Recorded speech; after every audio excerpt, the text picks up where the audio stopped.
Good afternoon. So, welcome. Nandito po tayo ngayon sa Caltex Station.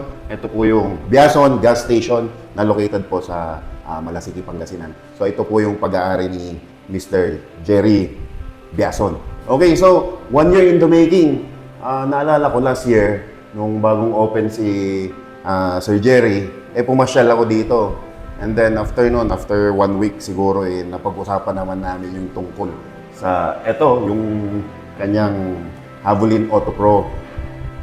And then after long conversation, napag-come up na mag-decide nga siya na i-open nga itong Auto Pro. Which, ito po, yesterday, nagkaroon po tayo ng grand opening, a very successful grand opening. So sir, matanong ko lang, ano ba yung naging motivation po ninyo para ipagpatuloy yung naging usapan natin or naging usapan niyo po ni JR, mapatayo po itong Caltex Auto Pro? Opo, Sir Carlos, kasi ganito yun. Ang kasing talagang profession ko sa barko is engineering. Nasa marine engineer, chief engineer sa barko. So, meaning, ang trabaho namin doon ay related sa engine. So, pag-isipan ko na total, nag-stay naman na ako dito. Parang stay focus na dito sa business. Parang napag-isipan ko na yung offer sa akin ng Auto Pro, napag-usapan natin na lalagay tayo ng service bay. So, pinag-isipan ko yun hanggang nag-decision ako ng ituloy na lang. At saka, napapansin ko naman kasi ngayon, parang hindi man kasi ngayon yung mga car service center. Kasi sa mga panahon ngayon, alam mo na, yung mga sasakyan natin ngayon, puro ng mga kailangan, may mga maintenance. Hindi na rin pwede yung mga walang maintenance. Kasi siyempre, mga high-tech na, di ba? Yung mga one. So, kailangan ng maintenance. Kaya ito yung isang nagbigay sa akin, nagudyok sa akin para ituloy na rin itong service center. Nung binata ho ba kayo, sir, ano ho yung pinagkakaabalan ninyo? Kasi sa nakikita namin, napaka-successful nyo. Meron kayong hardware, may gasoline station, and then meron pang workshop. Nung time na ako ay binata, kami po ay belong sa mahirap na pamilya. Isa lang po yung mga magulang ko, magsasaka. So, ang trabaho ko noon, tinutulungan ko yung magulang namin sa pagsasaka. Pero naisip ko naman, may pangarap naman ako sa buhay, kumbaga. Kaya nagsikap ako kahit sa kabila ng kahirapan ng buhay, nagsikap pa rin ako na makapagtapos ng pag-aaral. Hanggang sa nakasakay ako ng barko.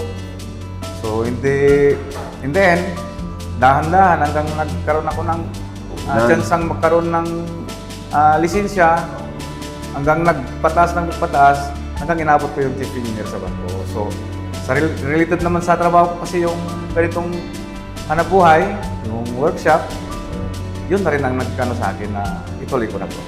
Ano po yung pinaka nagustuhan niyo po sa proposal na i-discuss po sa inyo noong time na nagpaplano pa lang po tayo na itayo itong Caltex Auto Pro? Okay. Ito yon kasi, Sir Carlos. Yung nagustuhan ko, pinaka-nagustuhan ko sa mga binigay nilang mga alok sa akin ng Auto Pro is yung pagbibigay ng incentive sa mga mekaniko. Kasi siyempre, sila nagsisikap na maayos nila yung trabaho. So, sabi ko sa kanila, diniscuss ko sa kanila, maganda yung offer nila. Kasi may mga incentives tayo, sabi ko. So, meaning, pagka maganda yung servisyo natin, maganda rin ang matataw natin sa business natin. Kakaroon tayo ng maraming customers. Meron po tayong allotted incentives para sa mekaniko po. At syempre, andyan po yung BDF natin. Yes. And then, syempre, andyan yung ating workshop specialist. Laging andyan lang, one call away. Isang tawag, darating yan. Kaya napakalapit po ng bodega natin. Anytime na ma-short magkaroon ng shortage sa ang tawag lang, pwedeng dalhin yan. And then, ngayong natapos na natin yung grand opening, sino-sino po ba yung mga gusto niyong pasalamatan?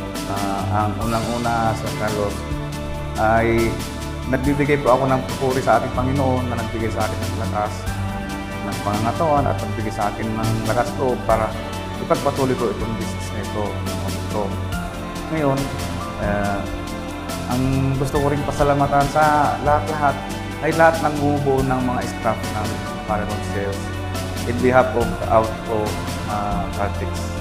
So, kung wala sila, hindi ko rin ito na itayo. Kasi sa kanila lang naman sinanggaling ang mga approval. So, lahat ng mga staff, lalo si Sir Carlos, si Sir Gia, na laging madaling kausapin, ito na po yun yung outcome ng kuwan natin, yung pag-speak up natin. Kaya napis ako nagpapasalamat na sana'y tuloy-tuloy po ang ating partnership hanggang sa paglago ng ating negosyo.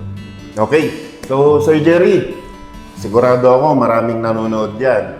So, hindi pwedeng hindi natin sila bigyan ng message. So, ano ho ba yung pinakamagandang message na pwede ho nating ipaabot sa ating mga viewers? Siyempre, may mga sasakyan yan.